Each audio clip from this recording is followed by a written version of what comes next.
Hello, my name is Sheena Hadi and I'm the Executive Director of a local NGO in Pakistan called Aahung. Aahung has been working on fulfilling the sexual and reproductive health and rights of individuals across the country for the past 25 years. A big focus area for us has been on the integration of comprehensive sexuality education, or life skills-based education as we call it in Pakistan, into private and public schools. I think with time, we've come to recognize that CSE is a fundamental right of young people. We also know that it's a protective investment. We know that it can curb high-risk behaviors, prevent grave sexual violations, and costly health interventions at later stages. And we know that it builds agency and capacity, and that's critical for young people to have safe, healthy, and fulfilling sexual and reproductive lives, particularly girls and women. So I'm going to focus less on why CSE and more on how, because if we know these things, then why is there still so much resistance?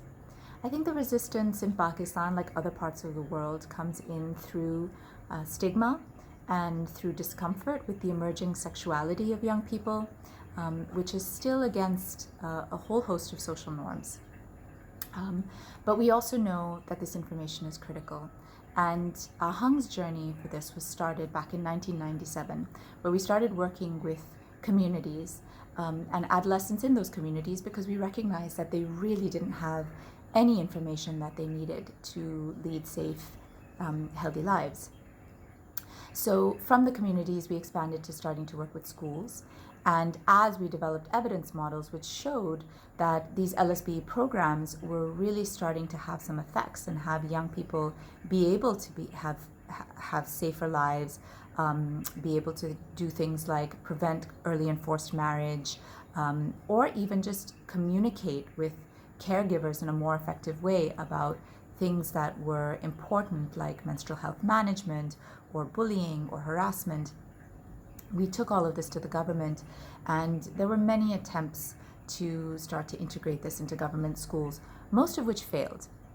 But what happened from that is that we had really key critical learnings, which I want to share today, because I think that those learnings can help nascent programs or programs that are launching in other countries to perhaps propel forward in a positive manner.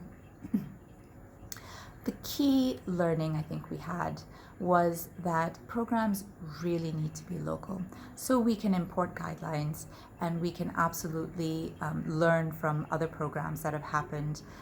But at the end of the day, the content that we're taking forward, we need to be able to stand behind it and say that this is based on local needs and it's been locally developed. For this, Aahung developed a technical advisory committee. And that technical advisory committee constituted of administrators, teachers, parents, young people themselves, government officials, and even religious scholars. And they all weighed in on what needs to be integrated into a life skills-based curriculum. And that allowed us to put a stamp of approval on the curriculum and also be able to say confidently that this is really based on local needs and it has nothing to do with any kind of foreign agenda. It's also very important, I think, to identify champions. So we often think that that's just the high-level government officials. But what we realized is that we really need to build multiple stakeholders so that we are not just importing this content, but that those stakeholders are working with us as champions in those communities to take that content forward. And in the same way, we also learned that we can't just go directly to teachers and students. Even the most enthusiastic teacher cannot do anything unless there is administration behind them and unless parents are on board. And so we started to become a lot more transparent with how we showcased what was happening in the curriculum to parents beforehand to prevent backlash.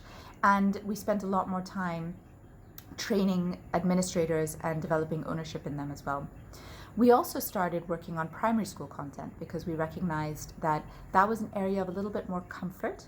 And so we would enter schools with primary school content, focused largely on child body protection, and then from there expand to more sensitive adolescent issues. So these were all some of the key learnings that allowed us to move the programs forward. Ultimately, in 2018, there was a horrible case of child sexual abuse and murder of a girl in the country, which there was a huge outcry about on social media and media in general. And we had to use that opportunity to work with the government to finally get them to commit to integration of the content as a key protective mechanism for young people. And that actually was also a learning, that we have to be ready and we have to move forward quickly when opportunities present themselves to be able to be successful. So the model is not perfect. Pakistan has a range of issues with our schools. Our education system is very fragile. Teachers are not adequately trained. We don't have high enrollment.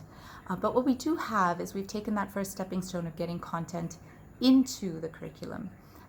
And with that, we can now build, we can expand, we can evolve, because it's critical that young people get this information, even if it's in stepping stones, and even if at points we need to negotiate a little bit. With that, we have to remember that CSE is not a magic bullet. We have to build the services that young people need, and we need to build the capacity of caregivers and others involved in the lives of adolescents to provide that enabling environment so that young people can lead safe, healthy sexual lives. But progress is on the horizon, and I hope this is a positive example that can be used where there are struggles in other countries to take the CSE work forward. Thank you.